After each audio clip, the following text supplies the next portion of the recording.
Shalom, mes bien-aimés, dans le Seigneur Jésus-Christ. Que la paix et la grâce du Seigneur vous soient accordées dans la miséricorde du Seigneur Jésus-Christ, partout où que vous trouvez dans le nom du Seigneur Jésus-Christ. Nous allons reprendre cet enseignement qui est resté inachevé pendant un temps, que nous avons intitulé « L'Église piégée ». On connaît beaucoup de problèmes, et comme il fallait s'attendre, l'Église est née sous les signes de la guerre continue, et nous ne croyons même pas, nous avons la victoire dans le nom du Seigneur Jésus-Christ. Disons que Christ revient pour prendre son Église, et à cause de cette promesse-là, l'Église est devenue l'objet de tous les enjeux et est devenue la cible principale de l'ennemi. Bien entendu, lorsque nous parlons de l'Église, nous parlons d'abord du disciple. Et par la suite, nous pensons à la communauté ou bien à cette organisation qui rassemble les enfants de Dieu. En principe, ce que nous appelons Église doit s'appeler l'assemblée de l'Église, c'est-à-dire l'assemblée, la réunion de ceux qui font partie de l'Église selon le Seigneur Jésus-Christ. Alléluia. Nous disons qu'à cause de cela, l'ennemi, sachant que l'Église et l'épouse a reçu les promesses de Dieu et elle est devenue la cible principale de l'ennemi. Ainsi donc, l'Église, le diable a créé l'Église dans le combat du diable contre l'Église. Il a fait des églises, parfois des salles d'attente, non pas pour le royaume de Dieu, pour l'enlèvement, mais des salles d'attente pour l'enfer. Alors qu'il y a une bonne église doit être le lieu où les gens attendent le retour du Seigneur Jésus-Christ, des assemblées des églises. Le diable s'est mis à créer ses propres églises où il a placé ses hommes afin que tous ceux qui s'y retrouveront croiront être dans l'église pour le ciel, mais ils se retrouvent dans des églises pour l'enfer. Ainsi, il y a l'ordre que le Seigneur a donné, sortez du milieu d'eux. Mais comment peut-on sortir d'une église si on ne sait pas que cette église est la mauvaise? Voilà, dans cet enseignement, nous allons parler comment reconnaître, comment retrouver une église, je l'ai dit, une église qui est déjà piégée, donc une maison dans laquelle se trouve une bombe à retardement, mais les gens sont là sans le savoir. Comment savoir que vous êtes dans une bonne ou dans une mauvaise église? Loin de moi est la prétention d'appeler les gens dans mon église ou dans notre église, je n'en ai pas, plutôt dans notre assemblée. Mais nous voulons au moins dire la vérité aux enfants de Dieu. Nous voulons dire aux enfants de Dieu parce qu'aujourd'hui, même ici, nous sommes en train de décrier ce que nous voyons au nom de l'Église. La Bible dit les fondements de Dieu subsistent. Donc il y a des églises qui s'efforcent d'être encore l'église du Seigneur. Il y en a d'autres qui se sont laissés piéger par les propres dirigeants. Et des églises qui ont commencé l'église avec le Seigneur, mais se sont laissés piéger à cause de leurs propres des habits que les pasteurs ont commis. L'église est devenue l'église du diable. À cause de la négligence et parfois à cause de l'erreur. Vous savez, on peut bien commettre une erreur, mais tout en étant sincère. Et beaucoup de gens se trouvent dans l'erreur, mais avec la sincérité dans le cœur. Cela ne vous empêche pas d'aller en enfer, bien que vous soyez sincère dans votre erreur. Il y a des pasteurs qui se sont laissés piéger par manque de connaissances, par manque de révélations, ou soit aussi par des motivations impies. Alors voilà, nous allons parler, ça va prendre peut-être beaucoup de sous-thèmes, mais selon que l'Esprit va nous guider, nous allons prendre par-ci, par-là, pour essayer d'enseigner les enfants de Dieu. Alors aujourd'hui, nous parlons sur notre enseignement. Nous disons que nous allons parler sur une cause qui a piégé l'Église, qui a fait que l'Église ne soit plus l'Église selon les plans du Seigneur. C'est l'hérésie ou le bannissement ou la négligence à l'ordre du Seigneur.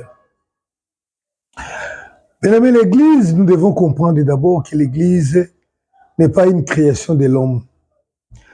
L'Église, c'est Dieu lui-même qui l'a créée, c'est Jésus lui-même qui a dit « Je bâtirai mon Église ».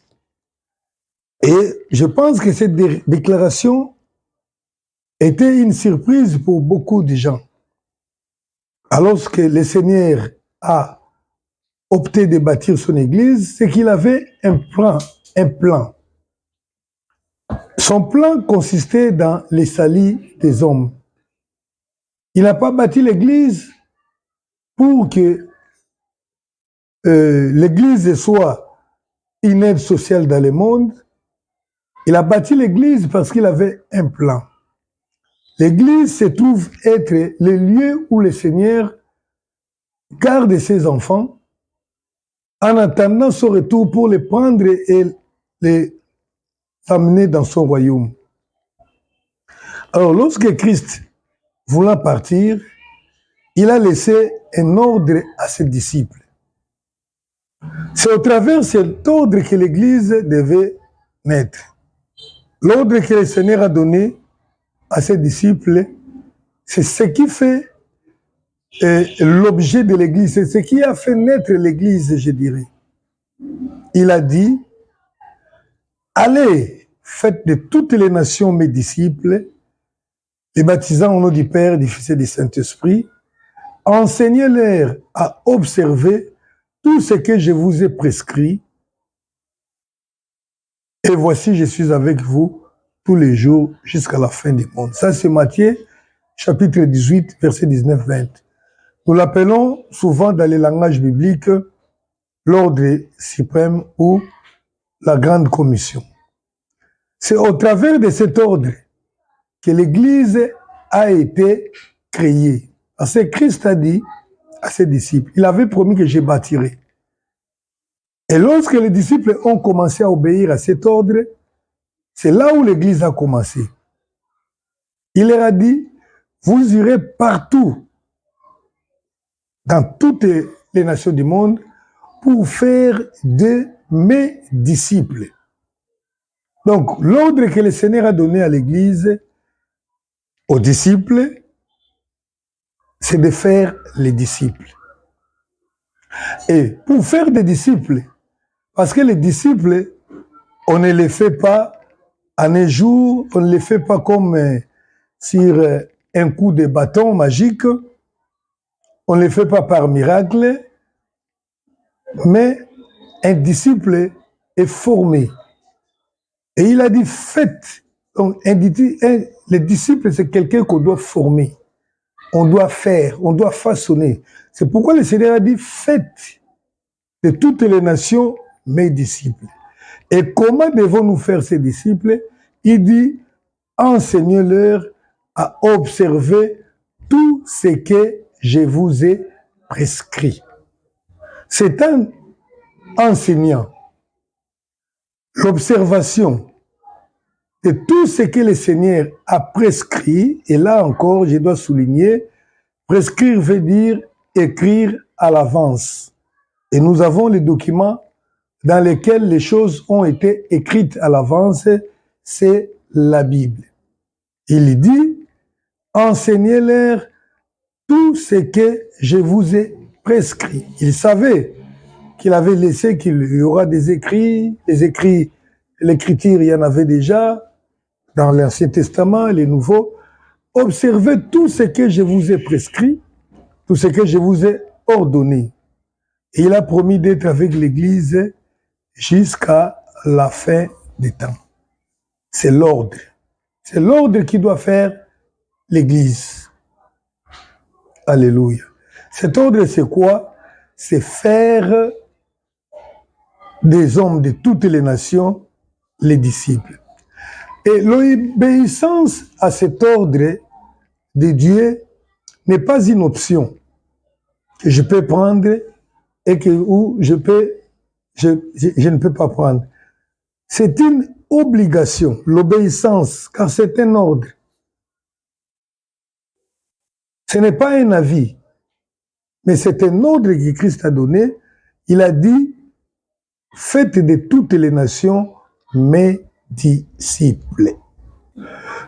Je suis en train de dire que l'ordre n'est pas une option, mais c'est une obligation. Et surtout si cet ordre vient de la part du Seigneur, notre Créateur. Mais malheureusement, les églises ont oublié l'obéissance à cet ordre. C'est pourquoi j'ai dit, c'est le refus, ou peut-être la négligence à l'obéissance à cet ordre qui fait que l'Église soit piégée. Et pour faire des disciples, selon l'ordre du Seigneur, ça commence d'abord par une chose, par l'évangélisation. La Bible dit qu'il a plu à Dieu, 1 Corinthiens 1, 21, il a plu à Dieu de sauver tous les hommes au moyen de la prédication. C'est la prédication de l'évangile qui est l'élément principal. L'évangile doit être prêché lorsque les hommes croient. Maintenant, il faut continuer à les enseigner. Les enseigner, c'est la raison pour laquelle on s'est choisi parfois un endroit. Et lorsqu'on commence à se réunir dans cet endroit-là, cet endroit est appelé l'assemblée de l'Église ou ce que les gens appellent communément l'Église. Alors, les excuses que les hommes peuvent faire en rapport avec cette œuvre, en refusant d'évangéliser, bien-aimé, cela ne peut jamais tenir devant Dieu. J'aimerais d'abord expliquer une chose. Cet ordre que Dieu a donné est un ordre qui est bidirectionnel. Donc, c'est-à-dire un ordre qui a deux directions. D'abord, il dit, allez faire de toutes les nations mes disciples. Donc, lorsque on est disciple envoyé du Seigneur, on doit mettre dans la tête que nous avons une mission, une obligation d'aller, que ce soit à gauche ou à droite, devant ou derrière. Donc, au nord ou au sud, à l'est ou à l'ouest. Et là, je dis que cet ordre a la direction horizontale. Ça consiste à aller. Donc, on ne peut pas s'arrêter d'aller à un certain moment. On doit continuer à aller. Il faut aller de part et d'autre, de gauche à droite. Pour quelle raison? Pour faire des disciples.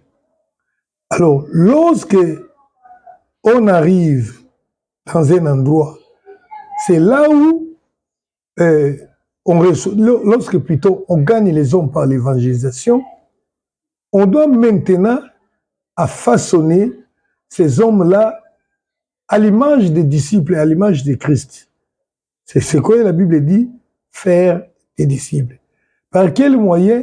Par les enseignements que le Seigneur lui-même a laissés. il a dit, ce que je vous ai prescrit. Donc là, les enseignements pour faire des disciples, ce sont des enseignements qui nous viennent du Seigneur lui-même. Alléluia. Or, faire cet enseignement, faire quelqu'un, façonner quelqu'un, c'est tout simplement faire que la personne qui a reçu l'évangile soit en contact avec Dieu.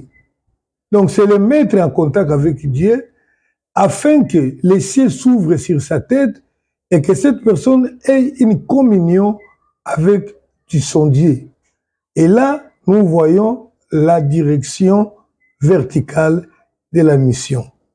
La direction horizontale, j'ai dit, consiste à aller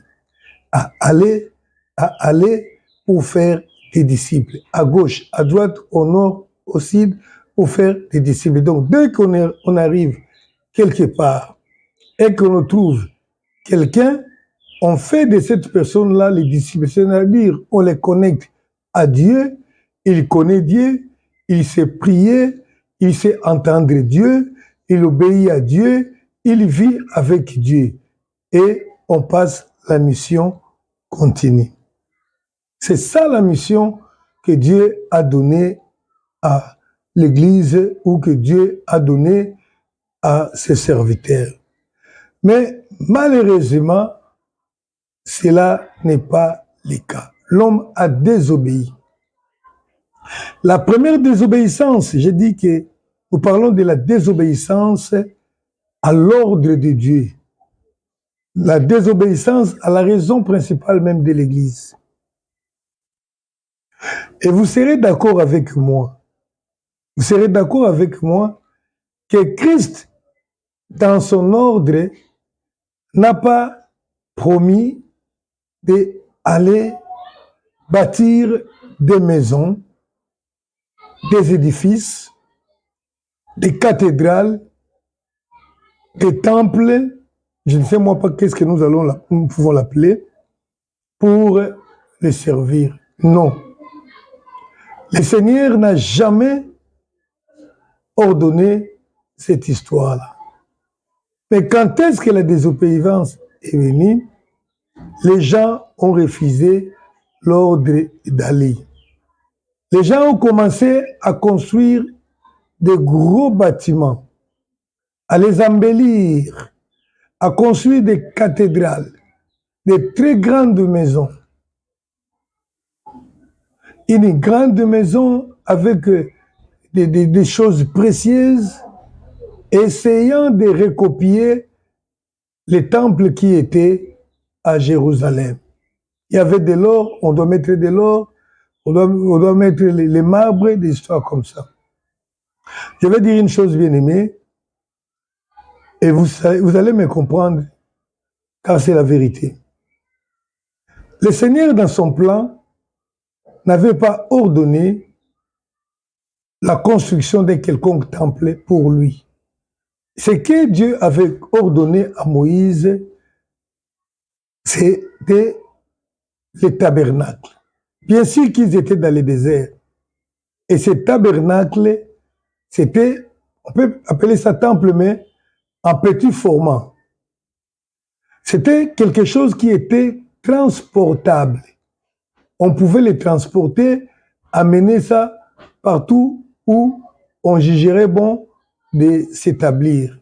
Et pour quelle raison? Parce que Dieu voulait que sa présence soit partout, qu'on enseigne sa parole partout. Vous allez me dire peut-être que le tabernacle était portatif parce qu'il se trouvait dans le désert. Lorsque Israël est entré dans la terre promise, Dieu n'a pas ordonné à David ni à son prophète Nathan de lui bâtir un temple. C'est David lui-même, voyant ce que les autres faisaient, il voulait aussi faire quelque chose. Et l'idée lui est venue de construire un temple. Il a appelé Nathan et Nathan a accepté. Alors, Nathan a accepté et ainsi, il a entrepris de faire. Mais Dieu a dit à David, depuis que j'ai commencé à voyager avec vous, vous m'avez entendu me plaindre que je vis dans une tente. Est-ce que j'habite réellement dans les maisons faites de mes dômes? Mais Dieu a laissé quand même à David le loisir de satisfaire son désir, son besoin de bâtir le temple. Et c'est la raison pour laquelle Salomon a supplié Dieu. Il a dit, je sais que tu n'habites pas dans des maisons faites de mes dômes, mais accepte quand même que dans cette maison où nous avons placé à ton nom, que tu y viennes, que tu y demeures, que tu puisses te manifester lorsque les gens viennent. Et Dieu n'habite pas dans des maisons faites de mes dômes, mais c'est là où les temples, la construction des temples ont commencé. Et comme il fallait s'attendre, le Seigneur avait prévu que ces temples seraient détruits, sera renversé. Et le temple a été renversé, détruit. Et l'histoire du rétablissement du troisième temple est là, on le verra après. Pourquoi? Et je crois que c'est déjà enseigné dans les guerres d'Israël contre la Palestine. Mais malheureusement, nous vivons la répétition des choses. Mais cet ordre de Dieu que Dieu a donné à l'Église, vous allez comprendre avec moi. Il y a la Bible parle d'un premier Adam et du second Adam. Le premier Adam, nous le connaissons bien, c'est Adam, et le second, la Bible parle de Jésus-Christ. Lorsque Dieu créa Adam, il dit à Adam, il dit ceci à Adam, remplissez, multipliez-vous et remplissez la terre. Alors, l'ordre de Dieu était que Adam puisse remplir la terre entière par des créatures qui sont l'image de Dieu. Malheureusement, Adam a péché. Néanmoins, le Seigneur n'avait pas anéanti son ordre. Parce que la terre devait être remplie des créatures qui ressemblent à Dieu. Alors, après que le Seigneur ait condamné les premiers hommes à cause de la méchanceté des hommes sur la terre, il redonna cet même ordre à Noé. Vous connaissez l'histoire de la déluge, du déluge plutôt. Après le déluge, Noé sortit de la barque et Dieu donna un ordre. Genèse chapitre 9. Genèse chapitre 9. La Bible dit ceci. À la sortie de l'âge, Dieu bénit Noé et ses fils et leur dit, soyez féconds, multipliez et remplissez la terre. Remarquez que c'est le même ordre que Dieu avait donné à Adam de remplir la terre. Et c'est le même ordre qui est redonné à Noé. Il dit, soyez féconds, multipliez et remplissez la terre. Alléluia. Là, je suis en train de vous amener à comprendre cet ordre que Dieu a donné à l'Église. C'est le même ordre. Dieu dit à l'Église, allez partout, faites de toutes les nations mes disciples.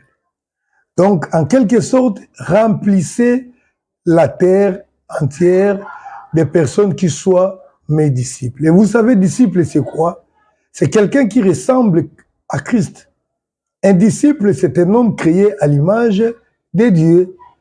La chose qui était, que nous avions ratée, qui avait raté au temps du premier Adam, et que Christ est venu pour faire de nous des vrais hommes à l'image de Dieu. Et c'est ça même le plan de Dieu. C'est là que nous pouvons lire dans Romains, je crois, chapitre 8, verset combien le Seigneur dit toutes choses concourent pour le bien de ceux qui aiment Dieu, ceux qu'il a connus d'avance, il les a. Voilà, Romains chapitre 8, verset 28. Nous savons du reste que toutes choses concourent au bien de ceux qui aiment Dieu et ceux qui sont appelés selon son dessein, car ceux qu'il a connus d'avance, il les a aussi prédestinés à être semblables à l'image de son Fils. Il les a prédestinés à être semblables à l'image de son Fils. Romains chapitre 8, verset 29. Il les a prédestinés. Voyez-vous que c'est la même chose qui revient toujours. Au commencement, il dit, créons l'homme à notre image.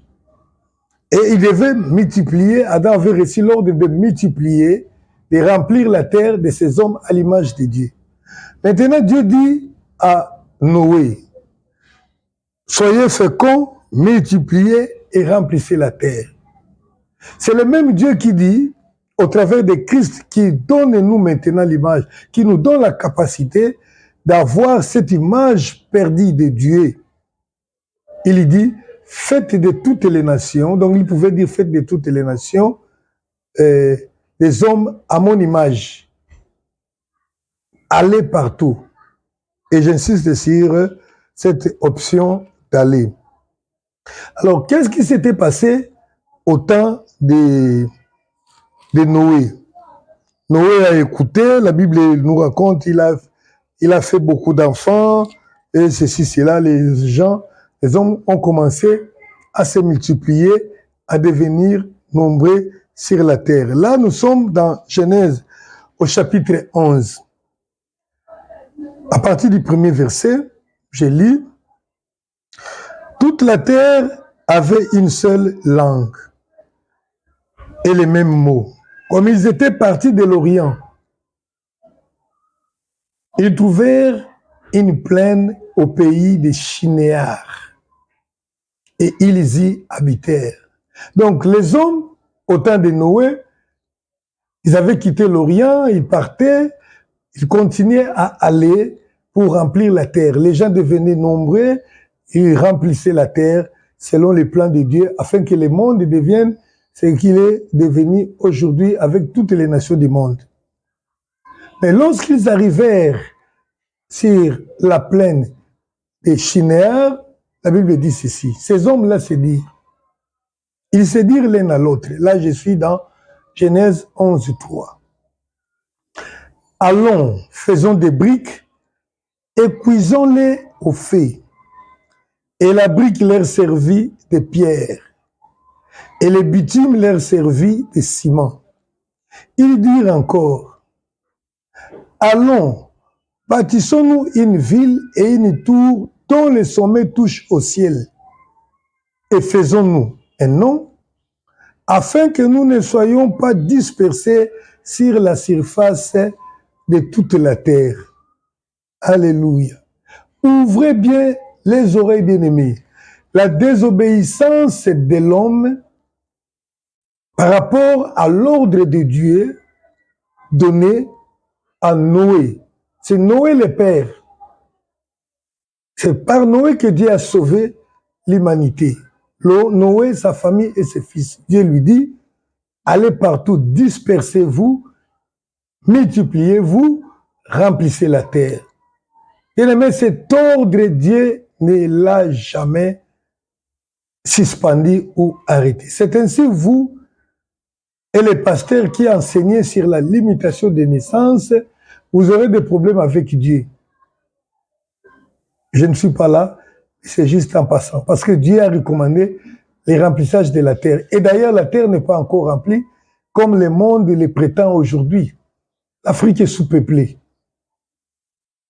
Alléluia. Il faut remplir. Et les hommes devaient partir. Alors ils arrivèrent dans un endroit, ils se dirent, ils virent que la plaine là était bonne. C'était un bon endroit. C'était confortable d'y rester. Et il dit, bâtissons-nous une tour. Les gens entreprirent, les hommes entreprirent de construire une tour. Elle a dit, la Bible dit pour quelle raison? Afin que nous ne soyons pas dispersés sur la surface de la terre.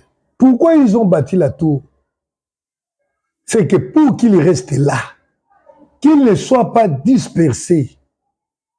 Alors que Dieu leur avait dit, dispersez-vous, remplissez toute la terre. Je ne sais pas si quelqu'un est en train de me saisir ou de me comprendre. Le Seigneur leur dit, allez partout, remplissez la terre. Ils arrivèrent à un endroit, ils virent que l'endroit était bon, il était confortable. Au lieu de continuer à aller, nous allons bâtir une tour ici et nous allons nous faire un nom. La renommée, donc les gens vont comprendre que nous existons.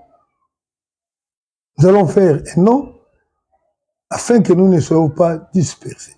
Voilà comment les hommes ont désobéi à l'ordre du Seigneur qui était de se disperser et de remplir la terre. Et quand ils ont désobéi, le Seigneur est intervenu pour pouvoir arrêter cette désobéissance. Il a confondu les hommes par les langages. Les hommes se sont dispersés. Alléluia. L'Église du Seigneur a été piégée ou elle s'est fait piéger en adoptant la pensée de l'homme. C'est la même chose, ce que nous voyons aujourd'hui. Le Seigneur dit, allez partout, allez faire partout de toutes les nations mes disciples. Mais qu'est-ce que nous avons vu?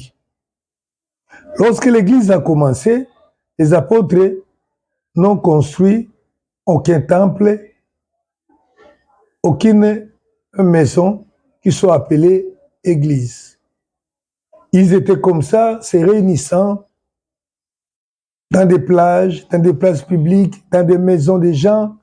Ils se réunissaient partout où ils pouvaient. Jusqu'à un certain moment, l'idée est venue dans la tête des gens de construire des grands édifices que nous voyons, que les gens appellent aujourd'hui cathédrales. Et là, c'est la désobéissance à l'ordre d'aller. Vous savez, si le Seigneur n'avait pas ordonné par lui-même la construction d'un temple qui soit immobile, c'est parce qu'il savait que la mission de ces hommes était d'aller partout. Il ne fallait pas que les gens viennent de partout pour venir à Jérusalem, mais il fallait qu'à partir de Jérusalem, les gens se lèvent pour aller partout, pour manifester Dieu partout où ils iront, car le Seigneur avait promis d'être avec eux. Mais les gens ont préféré de bâtir des cathédrales, des grandes maisons. Laisse-moi vous dire une chose, c'est ça le premier piège. Lorsqu'un serviteur dans sa tête comprend l'Église comme la maison qu'il doit construire pour réunir un plus grand nombre de gens, c'est fort possible à 90% que cette maison-là qui sera construite au nom de Dieu devienne une antichambre de l'enfer, une salle d'attente pour l'enfer. Dieu n'a pas ordonné ça.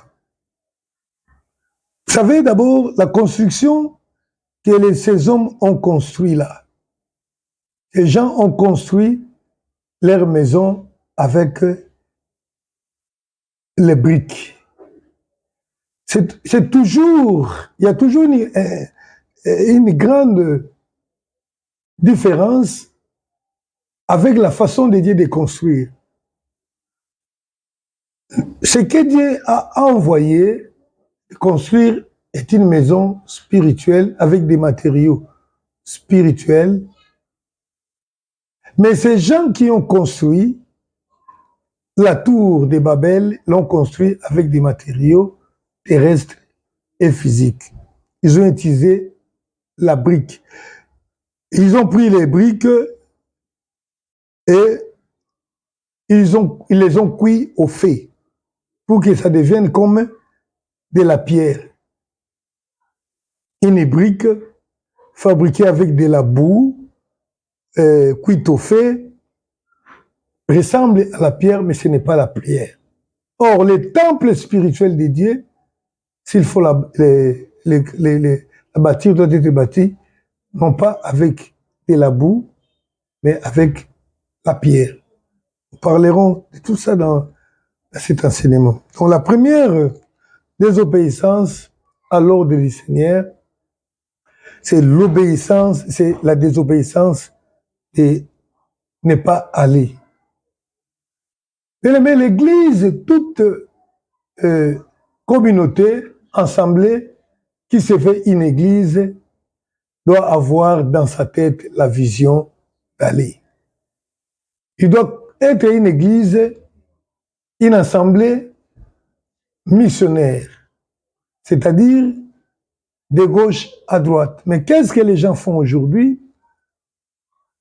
Ils se construisent une très grande maison. Et c'est pour la renommer. Juste comme ces gens avaient dit à la tour de Babel, ils ont dit, faisons-nous un nom. Les gens construisent des maisons qu'ils appellent les églises pour leur propre renommée. Pour qui on les appelle les pasteurs qui ont la grande église de la ville. Et ils essaient de l'embellir pour qu'on dise ils ont une église qui est confortable. Et lorsque ces choses commencent à arriver dans une église, l'Esprit de Dieu vous quitte. Alléluia. D'abord, l'Esprit de Dieu qui obéit à la parole de Dieu de la mission doit vous quitter. Parce que d'abord, lui-même, les responsables de l'église, les pasteurs de l'église, ne vont plus accepter d'abandonner le confort. Une maison construite en marbre, avec des chaises et fauteuils, climatisés, carreaux au sol, bien embellis, et vous lui demandez d'aller dans un village où il va dormir parfois sur un morceau de, je sais pas, de pierre, de bois, et ça devient difficile. Donc, parmi les causes qui ont piégé l'Église, c'est ça. Et les gens qui ont en tête de bâtir ne vont pas donner de l'argent pour la mission. Or, pour qu'une mission de l'Église soit accomplie, pour que les gens soient sauvés, il y a une chaîne des activités qui doivent être respectées. C'est ce que j'appelle la chaîne d'Isali, qui se trouve dans Romains chapitre 13, où la Bible dit « Comment invoqueront-ils, comment croiront-ils à celui à qui invoqueront-ils celui dont on n'a jamais entendu parler? Comment croiront-ils à celui dont on ne croit pas? Et comment croiront-ils s'il n'y a pas de prédicateurs? Comment y aura-t-il des prédicateurs s'il n'y a pas d'envoyés? » C'est ça la chaîne d'Isali. Donc il faut d'abord qu'il y ait des gens qui envoient. La chaîne d'Israël se trouve dans Romains chapitre 13. Attendez. Romains. Non, c'est pas 13. Voilà, c'est Romains 10, 14. Comment donc invoqueront-ils à celui à qui ils n'ont pas crié? Et comment croiront-ils à celui dont ils n'ont pas entendu parler? Et comment entendront-ils parler s'il n'y a personne qui prêche? Et comment y aura-t-il des prédicateurs s'ils ne sont pas envoyés?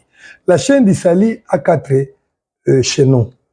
Il faut qu'il y ait des gens qui envoient, il faut qu'il y ait des prédicateurs envoyés, il faut que les prédicateurs parlent pour que les gens écoutent. Lorsque les gens écoutent, ils ont la foi, ils invoquent le nom du Seigneur, ils sont sauvés.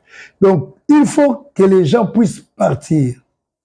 Mais lorsque on a un gros budget pour la construction, et la construction pour se faire valoir dans la ville, dans les quartiers, aujourd'hui on commence à construire des stadiums, des méga church, comme ils aiment l'appeler eux-mêmes. Et ça n'est pas fini, hein. Ce sont des méga church, mais les giga church viendront. Parce que le monde évolue toujours. Il y a des gens qui construisent ça, et là, on n'a pas les moyens pour donner, pour envoyer ceux qui doivent aller annoncer l'évangile. Déjà, tout ce qui se fera dans cette église-là est à côté. Les gens ne seront pas envoyés, ils ne seront pas partis, et les gens ne vont pas croire l'église a démissionné de sa mission et va commencer à évoluer pour se faire connaître, pour se faire respecter, pour faire entendre sa voix auprès des politiques du monde, pour que le monde reconnaisse que nous sommes aussi là. Ils deviennent des hommes influents, des hommes que le monde doit consulter pour prendre des décisions, ce que Dieu n'a jamais envoyé. L'Église devient une Église mondaine. Pourquoi? Parce que les hommes ont refusé d'aller. Et même les prédicateurs, les jeunes gens de l'Église n'iront pas. Il faut commencer déjà à réfléchir. Lorsque lui ne sera pas là, qui deviendra? Qui deviendra qui? Comment ferais-je pour un jour monter sur l'estrade et devenir quelqu'un dans cette église? Les gens vont demander à prêcher dans l'église, non pas pour prêcher le Seigneur, mais pour que les gens comprennent qu'eux aussi ils savent prêcher. C'est pour leur propre renommée. Voyez-vous que sans le savoir, juste à cause de quelqu'un, un petit truc là, c'est toute la génération, c'est toute l'église qui sera à côté de la plaque. C'est les grands pièges. Aujourd'hui, tous ceux qui aspirent à devenir pasteurs ont dans la tête envie de bâtir une très grande maison. Les maisons qu'ils ont bâties, c'est là dont je suis en train de parler, qui ont commencé cette histoire, n'existent plus. Et parfois, ils sont devenus des musées en Europe. Ce n'était pas dans les plans de Dieu. Et vous allez me poser la question, est-ce que c'est mauvais d'avoir une maison bâtie où les gens se réunissent? Non, ce n'est pas un péché, ce n'est pas une priorité, ce n'est pas l'essentiel. Et même s'il faut en avoir, il y a aussi des normes qu'il ne faut pas franchir. Aujourd'hui, il y a des églises, lorsque vous regardez les devants de l'église, à l'estrade, vous voyez déjà la lumière qui est là. C'est comme si vous êtes dans un film. C'est comme si les gens voudraient recopier ou essayer de faire la simulation du paradis sur la terre. Et ce n'est plus une église. Il y a beaucoup de choses à parler dans cet enseignement. Je ne sais même pas où placer les unes et les autres. Il y en a vraiment beaucoup. Pourquoi? Parce que les gens ont bâti. Et lorsqu'on a juste besoin de construire quelque chose pour s'abriter, où l'on viendra juste pour tenir les réunions, et ça se passe aussi d'une autre manière. Donc, la première faute, c'est que l'Église a négligé la mission. Et pourquoi ils ont négligé la mission? C'est parce qu'ils ont trouvé le confort dans les lieux où ils sont allés, où ils ont été établis. Ils ont trouvé qu'ils s'est trouvé dans un terrain où il y a beaucoup d'argent, beaucoup d'offrandes. Aller maintenant dans une contrée où il n'y a rien, ça devient un problème. Parce que ces gens qui ont bâti la tour de Babel, bien qu'ils avaient compris, avaient connu la volonté d'aider d'aller partout, ils ont trouvé qu'ils s'étaient retrouvés sur une plaine. Parce que la plaine, elle constitue un terrain favorablement habitable et un bon terrain. Ce n'est pas une montagne, il faut descendre, ce n'est pas la vallée, la plaine. Alors, lorsque les gens des églises arrivent à avoir une certaine stabilité dans les ministères, le pasteur a sa voiture, Jeep, il a sa parcelle, il a tout, il se nourrit bien, la mission n'existe plus dans leur tête. Et ils pensent maintenant comment embellir, comment les gens vont sentir que nous sommes là. On commence à parler de la visibilité, des choses qui n'existent pas. Alléluia. C'est le refus d'obéir. Alors, de l'ordre premier, c'est d'aller. Et le second ordre, c'est de faire des disciples. C'est ce que nous allons voir prochainement. Il y a aussi un refus ou tout simplement la négligence à cause de la méconnaissance de comment faire les disciples. Je laisse toujours les numéros, c'est pour que vous puissiez appeler, que nous puissions partager, parce qu'on ne peut pas tout dire. Nous avons l'habitude dans notre assemblée de parler avec les gens après l'enseignement, de faire les partages, afin que les gens n'aillent pas avec des malentendus. Alors, c'est de la même façon que nous faisons. Vous posez des questions, vous vous appelez sur WhatsApp, et là, nous pouvons bien interréagir. Que le Seigneur vous bénisse. Je vous demanderai de partager les messages et je n'ai jamais demandé ça, mais je vais vous demander de liker. Je trouve que c'est très important pour que les messages ne soient pas déraillés, que ça continue à tourner et que beaucoup de gens puissent les suivre.